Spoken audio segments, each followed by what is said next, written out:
Welcome back. The manhunt for the suspected killer of UnitedHealthcare CEO Brian Thompson, the manhunt is now expanding. NYPD divers searching the Central Park boathouse pond for the suspect's firearm over the weekend. It is now believed to be a veterinarian gun used by farmers and ranchers to silently put down livestock. Officials releasing new images showing the masked gunman sitting in the back of a taxi leaving Central Park shortly after the shooting. This is probably the best picture we have of him so far. Police also finding a backpack filled with Monopoly money and the jacket in the park believed to belong to the suspected gunman. The New York City mayor, Eric Adams, says the net is tightening on the suspected killer as investigators travel to Atlanta seeking additional video. Joining me now is former New York City Police Commissioner and Guardian Group CEO, Ray Kelly. Ray, it's great to see you. Thank you so much for weighing in on this. We want to hear your expertise on all of this. How do you see this murder? Well, it's so brazen, right in front of a major hotel, right in front of cameras.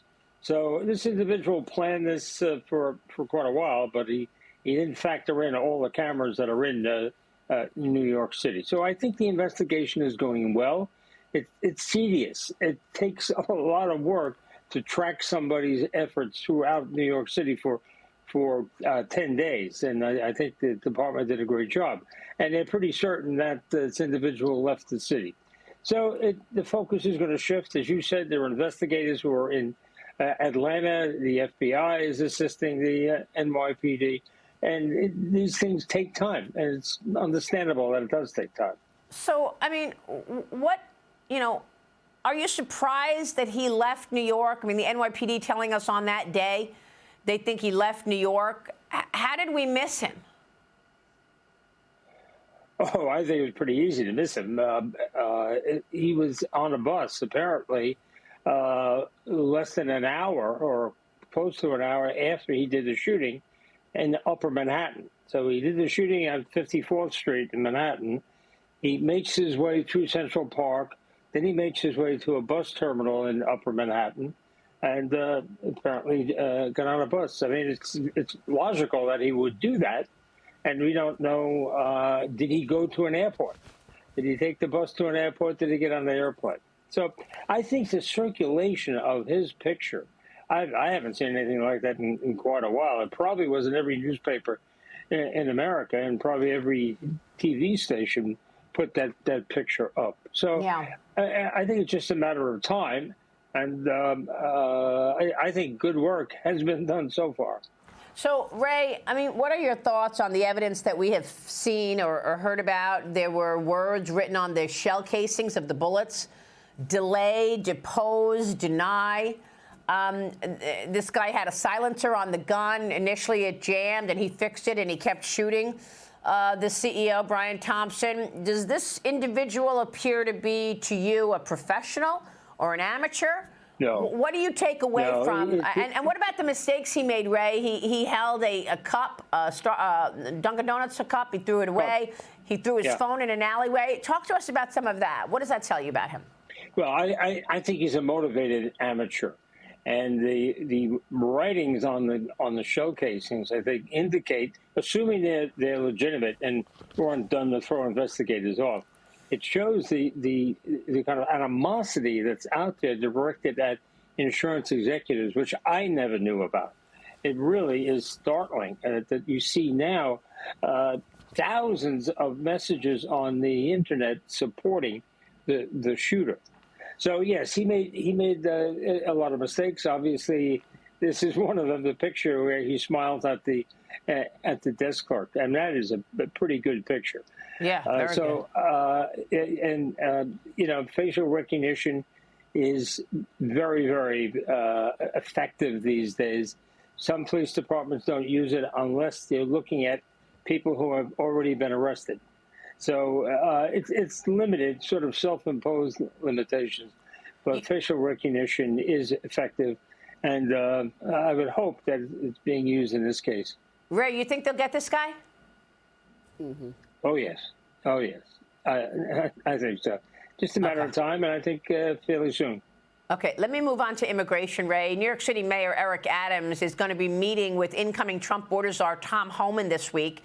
Here's what Tom Homan told me yesterday about this meeting. Watch. We're talking about bringing everybody to the game. Other law enforcement agencies, DOD. I had to shut down my LinkedIn account because I got thousands of retired ICE agents, retired Border Patrol agents, retired police officers, retired military that want to come and do this job and make America safe again.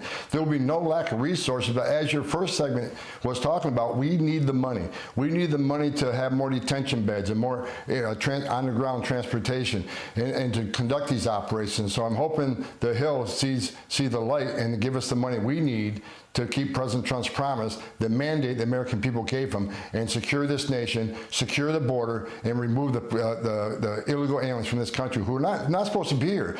Even though we got a prioritization on public safety threats and national security threats, I want to be clear. If you're in the country illegally, you got a problem, especially if you're a fugitive. So, Ray, Mayor Adams said over the weekend that he's looking for ways to go over the New York City Council's head to change the Big Apple's restrictive migrant sanctuary city designation. That's a big deal, isn't it? There's a sanctuary city there in place, and now he claims that he's going to try to go ahead over people's heads, saying they stated they're not willing to change the sanctuary city law. I think they're wrong. I have my teams looking at my powers as executive orders, Ray. This meeting between Mayor Adams and Tom Homan is happening this Thursday. Your reaction? Oh, it's great. It's great. I think Homan is terrific. He's got the energy, he's got the knowledge, he's got the experience. And this is just a late position that Mayor Adams took.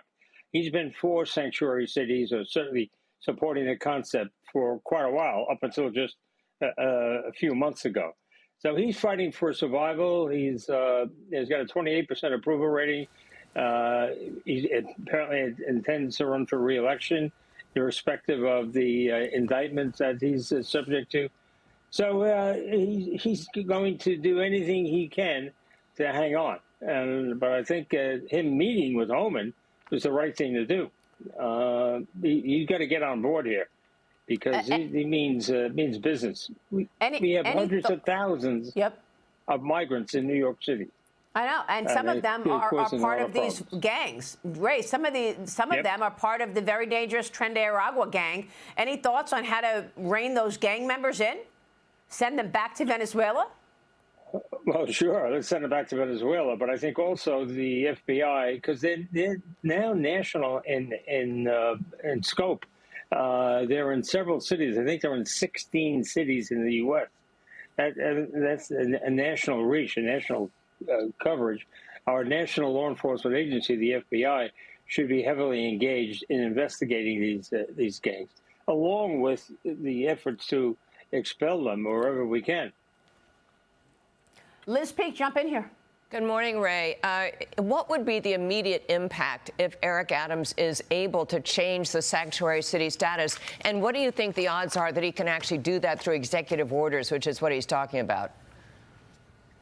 I think the immediate impact would be lawsuits. People are going to go right to court, and they're going to slow it all down. But I don't think there'll be any on-the-ground impact, if you will. It's going to be a rough road to hoe in New York City and New York City courts. New York City has been proud of the fact that it's been a sanctuary city for, I think, since 1980.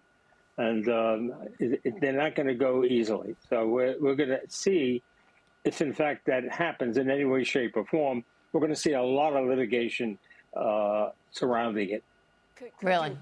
Ray, could you carve out some exception for criminals? Because that's really the issue here, right? I think everyone across America is saying, wait a minute, we have these violent gang members, et cetera. Why are we taking care of them? Is it possible to create some sort of loophole for getting rid of those people?